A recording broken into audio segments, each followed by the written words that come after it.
यहाँ पे अपने पास है भाई ये वाला छोटे भीम वाला फटाका, जिसको देखने वाले हैं और देखते हैं कि कैसा क्या ये परफॉर्म करने वाला है। और इसके अंदर से भाई निकले हैं कुछ इस तरीके के लाल कलर के गोले। तो फटाफट से टेस्ट करके देखते हैं। और आपको इन सब क्रैकर्स की टेस्टिंग देखनी है तो हमारे वीडियो को लाइक करके चैनल को सब्सक्राइब करना बिल्कुल भी मत भूलना। इसको रखते हैं यहाँ पे। तो जब तक भाई हम इसको सेटअप कंप्लीट कर रहे हैं तब तक आप लोग वीडियो को लाइक करके चैनल को सब्सक्राइब कर लो फटाफट से।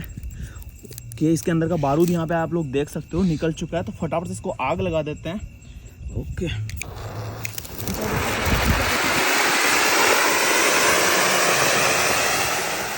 छोटा था लेकिन भाई काफी तगड़ा था। तो आने वाली वीडियोस के लिए चैनल को सब्सक्राइब करना बिल्कुल मत भूलना।